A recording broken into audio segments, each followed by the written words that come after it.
forget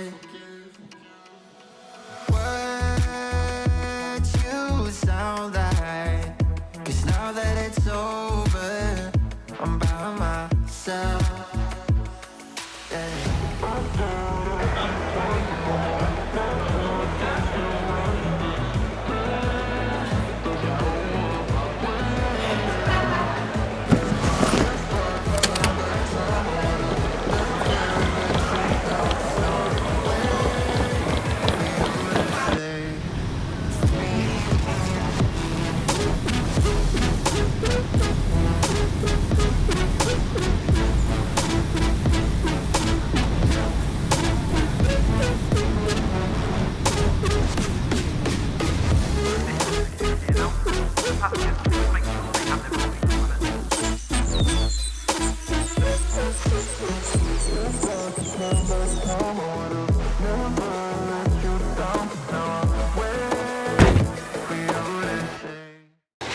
Alright, I'm back.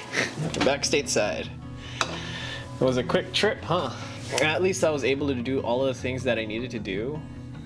Well, because if it wasn't really that important, I guess I'd probably just wait a little bit more for everything, you know, from the pandemic stuff to calm down over at the Philippines, then I would have gone. You know, it feels like yesterday that I was just stuck in quarantine. Now that I'm back here in the States, it's pretty fast. I had to test myself 4 times in total, which was crazy. First was before traveling to the Philippines, here in the stateside.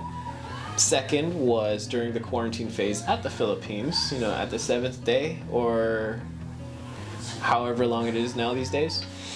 And third and fourth, and probably I'll explain a little bit more later.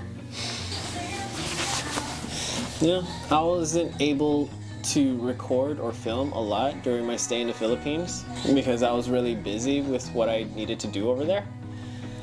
And, you know, it was really scary to commute or either to drive, rather, too, because the only identification that I brought most of the time was my blue passport.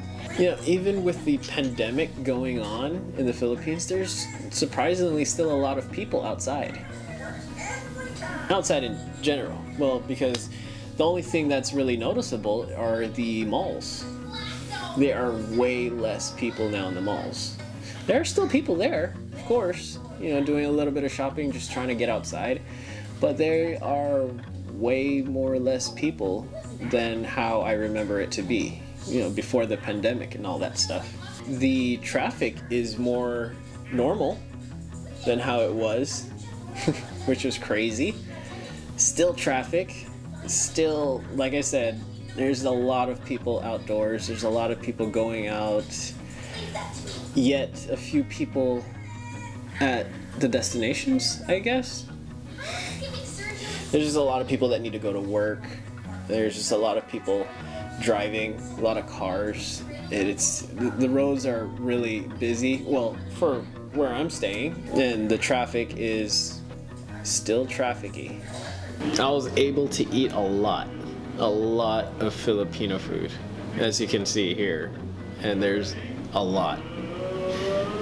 I just wanted to eat as much Filipino food as I can while I'm there in the Philippines. No, I'm pretty stacked with Filipino food. You know, there are times when I'm late for a meetup because my body clock's weird. But of course, I'm just heading outside. We commonly forget stuff when you're in a hurry. My mask.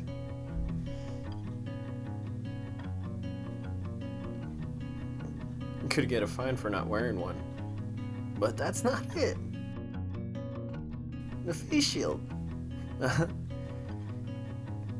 Can I get a thumbs up for multiple jumping in the heat? Everything that I needed to do at the Philippines, I've already done, and now it's time to go back to the United States. Pretty fast, pretty quick. And of course, going to the airport, you would need negative test results. Well, I did mine's 2 times because of the first one I was not really sure about the results because of course if you have positive, your flight's gonna change. Everything else is gonna change from work here in the United States, from your traveling, your plane tickets, everything is all that gonna change. And of course I want to avoid that. So I just wanted as much as possible to have like a negative test result. And this first place was at the, it was at a public hospital. It was not a great place at all. It was pretty much like inside an esquinita, and it was hot, it was dirty, and it was pretty much unprofessional. And I was just having doubts about the place, like, what if actually this result got positive? Even though I know that I haven't been going around that much because there's a lot of things that are closed and I can't even go anywhere else in the Philippines. So decided to take another one. And this second one, well, which is the 4th one in total, is at PADLAB, the Philippines that's right. The Philippine Airport Diagnostics Laboratory? Yeah. So PADLAB. That is the place I very much recommend, or in my opinion, is the best place to get tested before you head out in the airport, because for one, it's right next to the airport, and 2, all of the airport details is required for them to analyze, all of the stuff that's needed to be sent to the airport, so that's what they would use. And it just feels much more professional, more cleaner too. And it's drive-through, it is, but it is definitely more cleaner and more professional. So that is the one place that I do recommend getting your test results. If you plan to ride a plane heading back abroad, United States or anywhere else in the world, well, that's the place to do it. That's that. So I had that. Of course, it's a negative because I'm already here in the United States, and it's great. There you have it. There was my trip to the Philippines. It was pretty fast. That's what I can say. A lot of things have happened, and a lot of things that I did, what I need to do, I've already done, which is good. And now I'm back here in the United States, back to reality, I guess. And thanks for coming along with this journey to the Philippines, abroad, with all this pandemic stuff. And I can't wait to see where else I can go. We'll see. Stay tuned. Subscribe. Like. Bye. Driving down the road that I grew up on once again. It's when I pass your door, the memories come back again.